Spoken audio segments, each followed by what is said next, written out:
سورۃ الرحمن، یہ سورت اپنے مزاج اور مطلب کے اعتبار سے سورتوں کے اس گروپ سے تعلق رکھتی ہے جو مکی زندگی کے اس دور میں نازل ہوئی جب آپ صلی اللہ علیہ وسلم کی تکذیب اور مخالفت جوش پر تھی، اور وہ آپ سے بار بار اس بات کا مطالبہ کر رہے تھے، یعنی آپ کے دشمن، کہ انہیں کوئی نشانی دکھائی جائے، کوئی معجزہ دکھایا جائے، اور اگر ان کے مطالبے پر معجزہ یا عذاب نہیں آتا تو پھر وہ محمد صلی اللہ علیہ وسلم کی دعوت کو نہیں مانیں گے، اور اگر دنیا میں عذاب نہیں آتا تو اس کا مطلب یہ ہے کہ آخرت میں بھی نہیں آنے والا۔ اس کانٹیکسٹ میں یہ سورت نازل ہوئی۔ اس سورت میں ایک آیت فَبِأَيِّ آلَاءِ رَبِّكُمَا تُكَذِّبَانِ کی بار بار تکرار ہوئی، تو یوں لگتا ہے کہ جیسے مخالفین اپنی ضد میں مبتلا تھے، تو اللہ سبحانہ وتعالیٰ کی طرف سے بھی جو کلام آیا اس میں ان کے جواب میں مختلف آیات کو بار بار دہرا کر ان کی ضد کو ختم کیا گیا۔ کسی بھی بات کو بار بار کرنے کا مطلب کیا ہے کہ مخاطب کو وہ حقیقت اچھی طرح سمجھا دی جائے، اس چیز کی طرف توجہ دلائی جائے جس کی طرف وہ توجہ نہ دینا چاہتا ہو۔ قرآن پاک کا یہی انداز دراصل ایک مؤثر انداز ہے کہ وہ مخاطب کے مزاج کو سامنے رکھ کر بات کرتا ہے۔ مخاطب اگر ضد میں مبتلا ہے تو اس کی سوچ کی اصلاح کے لیے ایسا انداز اور اسلوب اختیار کیا گیا ہے کہ وہ سوچنے پر مجبور ہو جائے۔ پچھلی صورت میں بار بار وَلَقَدْ يَسَّرْنَا الْقُرْآنَ لِلذِّكْرِ کی بات ہوئی، اور یہاں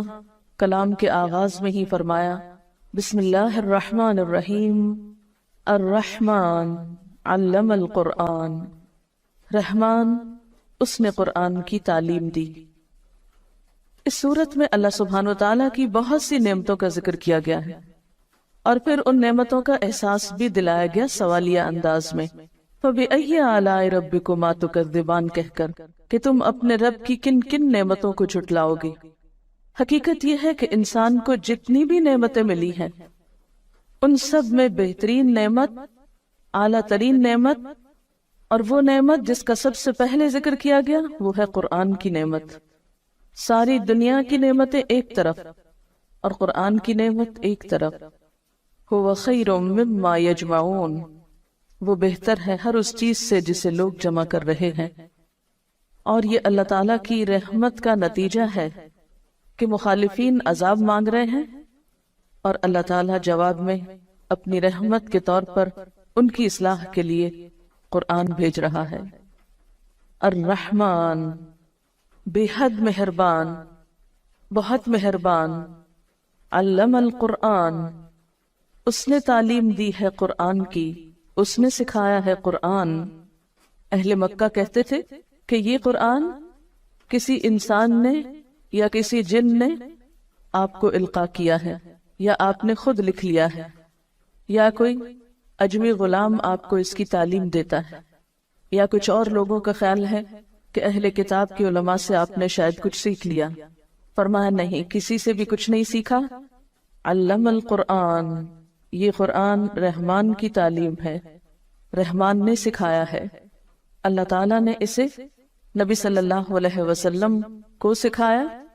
اور بذریعہ جبریل امین سکھایا، جس کا ذکر پیچھے سورۃ النجم میں گزرا، علمہ شدید القوا۔ اور پھر آپ صلی اللہ علیہ وسلم نے صحابہ کرام کو سکھایا،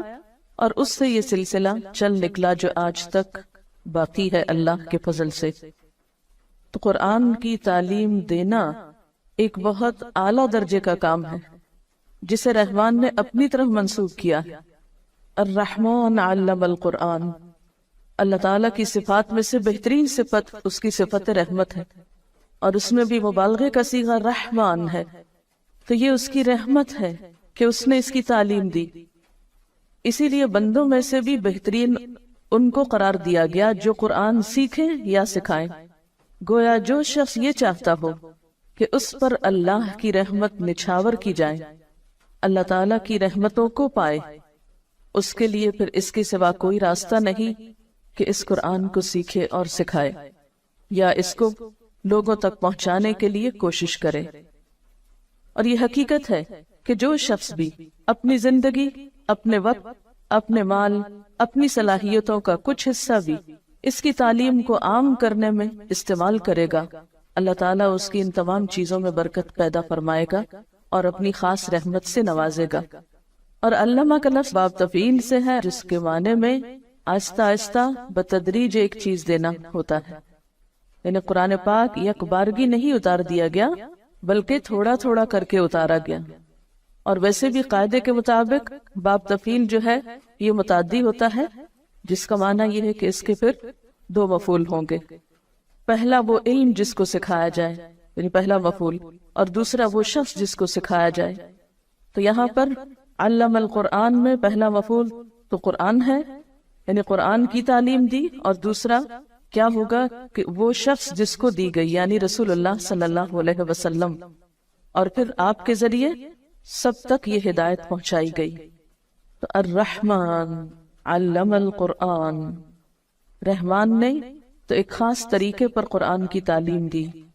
آہستہ آہستہ سکھایا، لیکن ہم کیا چاہتے ہیں کہ ایک دم بس پورا کر دیا جائے، چاہے سمجھ میں آئے یا نہ آئے، دل میں اترے یا نہ اترے، عمل کا حصہ بنے یا نہ بنے۔ خلق الانسان، اس نے پیدا کیا انسان کو، اس نے انسان کی تخلیق کی، یعنی انسان بندر وغیرہ سے ترقی کر کے، یعنی جانور سے ترقی ارتقا کر کے انسان نہیں بنا، بلکہ انسان جانوروں سے بالکل ایک الگ مخلوق ہے، مستقل مخلوق ہے۔ خلق الانسان،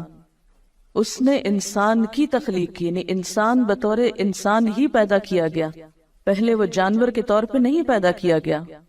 اور یہاں انسان کا لفظ بطور جنس استعمال ہوا ہے، یعنی سب انسان مراد ہے۔ یہاں پر اللہ تعالیٰ کی تخلیق کی صفت کا ذکر کیوں کیا جا رہا ہے؟ اس لیے کہ اللہ تعالیٰ نے جو تعلیم دی ہے قرآن کی، یہ اس وجہ سے دی ہے کہ اس نے انسان کو بنایا، وہ انسان کی حقیقت کو پہچانتا تھا، اس کی ضرورت ہدایت کو بخوبی جانتا تھا، اور اس ضرورت کو پورا کرنے کے لیے اس نے قرآن کی تعلیم دی ہے۔ اور آپ دیکھیے کہ جو خالق ہوتا ہے وہ مالک بھی ہوتا ہے، تو جو مالک ہوتا ہے اس کے ذمہ ہوتا ہے کہ مملوک کو کام بتائے کہ اسے کیوں بلایا گیا، کس کام کے لیے بنایا گیا۔ یہ بالکل ایسے ہی ہے جیسے آپ کسی فیکٹری میں ملازمت کریں تو فیکٹری کے مالک کا ذمہ ہے کہ آپ کو آپ کے کام کی نوعیت بتائے۔ جب بھی کسی کو کسی محکمے میں یا کسی ادارے میں یا کسی دکان پر یا کسی فیکٹری میں مملوک کے طور پر یا کام کے لیے بلایا جاتا ہے ایک امپلائی کے طور پر، تو جو مالک ہوتا ہے اس فیکٹری کا یا بزنس کا، اس کی ذمہ داری صرف یہ نہیں ہوتی کہ لوگوں کو بھرتی کر لے، بلکہ اس کی ذمہ داریوں میں یہ ذمہ داری نہایت اہم ہوتی ہے کہ وہ آنے والوں کو ان کا کام بتائے۔ تو اللہ تعالیٰ نے انسان کو پیدا کیا، وہ انسان کا مالک ہے، انسان اس کے آگے مملوک ہے، لہٰذا یہ اس کی ذمہ داری تھی کہ وہ انسان جیسی مخلوق کو پیدا کر کے عقل دے کر اسے یہ بتائے کہ اسے کس لیے بنا